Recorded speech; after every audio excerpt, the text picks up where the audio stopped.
And do you think that when you're on this path and this new energy kind of shows up, that the universe just brings you sort of opportunities that the money almost shows up, or the opportunity in a different way will show up? It's like you're being guided by this bigger force to like say to you, you are on the right Absolutely. path.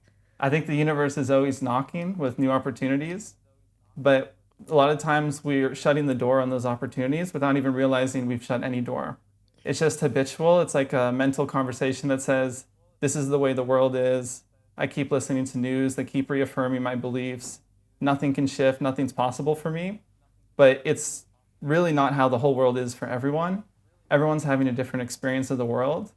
But when you're stuck in that mindset, it feels like nothing possibly can shift. And so the universe is like wants to help you free yourself, I believe. Like it's constantly giving you opportunities, but it can feel like that wall prevents you from seeing that an opportunity has just presented itself to you. It doesn't even look like an opportunity if you believe those kind of things aren't possible for you to experience. Oh, completely, completely. I even find that myself, that the more joy I'm in, the more the opportunities just show up. But do you ever have people ask me Mm-hmm. this question all the time? They're like, "Are you high vibe all the time?" And I actually got a really interesting question yesterday that someone said to me, "Do we need to change our personality to be high vibe?"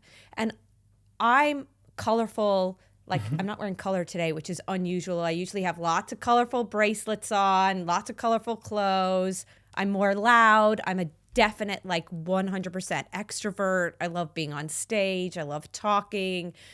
Like, that's what brings me Mm-hmm. energy. But I think we're all different. Like, like, when you say the energy for each particular person, how would you say, like, Mm-hmm. never to change your authentic self, because it doesn't matter if what high vibe looks like to each It's a great individual? point. Yeah, I see what you mean. Like a lot of people are very naturally extroverted. Like I'm not that way, and I hear you are that way. It's beautiful. And I think a lot of people associate high vibe with like always like a smiley personality and kind of like this bubbling energy. And it can be for some people. And then for other people, high vibe can also be very introverted in the coffee shop, kind of not really talking to too many people. It's more about your internal state. And I think appearances can be deceiving. But I understand the fundamental question, which Mm. is, do I have to change my personality in order to manifest a new life for myself? At least I believe that's kind of the core of the question. Yeah. And I think the answer is it depends, because it depends if you're what you say is your authentic self is actually your authentic self. And I think that's the spiritual journey where it's really uncovering the layers of the onion to find out who we truly are. If you're being that true self, of course you don't have to change. The universe already sees you as perfect. I mean, it sees you as perfect wherever you are in the spectrum, but when you're that self, you'll become magnetic to everything that makes you happy. So you may not be a very like bubbly person, but you won't manifest the same things that a bubbly person who's aligned with their heart will manifest. You'll manifest things that align with your heart. So I think a lot of it is shedding these parts of ourselves and even mourning these parts of ourselves that we've been carrying for so long that actually aren't a core part of who we are, and realizing that a lot of these parts of ourselves that we thought have always been a part of ourselves may have actually been learned from someone else.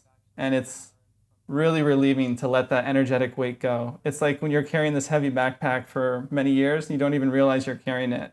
And the moment it's lifted, you're like, I can't even believe life feels this light. Like, this is amazing. Yeah, and I agree. Like, we're all on a different path, a different journey. We all have different personalities, but we're all also manifesting Mm-hmm. different things. But there are some threads of kind of, I see a lot of like things that people have in common. Like, they really want to manifest Mm-hmm. connection, more friendships, connection, or something like a soulmate. A soulmate's a really, really big one. And a lot of women who follow Mm-hmm. me, it's a baby. They want to. Do you believe that we can manifest anything we want if we believe that it's possible? Absolutely. And I believe if it's a true heart's desire, not only can we manifest it, but it's the most natural thing for us to evolve into attracting into our life. So the reason why we want something so badly is because it's meant for us. Like, it's kind of the Rumi quote where it's like, what you seek is seeking you. I think it's Rumi, but it could be someone else. But I truly believe that. Yeah. I love that. I have never heard Yeah, that I might one. want to check. Maybe that's not the source. Yeah, but I'll check. It's okay. It's still a great quote. But you said earlier, like, I have had things in my life that I haven't manifested, but I feel like something better might have come along. Do you think that the intention needs to be pure and good, as opposed to, like, let's say, oh, I want to manifest this because everybody will think I'm great if I get a best-selling book, or if I do you think that the intention behind what you want to manifest needs to be more pure and authentic, or it's just a matter of if you want it, if you believe it, it's going to happen? I think the intention is extremely important, but it's not because the universe is deciding who's worthy of it and who's not. I think it's more of the intention has to be pure, because if it's not pure, you may manifest something that your heart doesn't even truly want. It's like the soulmate as a classic example. Like, I know so many people crave a soulmate and we want someone that's a match for us, but at the same time, we may have an idea of a person that's not even a real person that we think we want from watching so many movies or books. And it's more of the universe is withholding this imaginary person that you think you want. Maybe, depends on the person, but maybe it's actually to protect you. Because if you were to find this person that fits your box of what you think you want, it would actually prevent you from finding your more authentic self underneath. So I think with soulmate and community, it's always about knowing your true self first.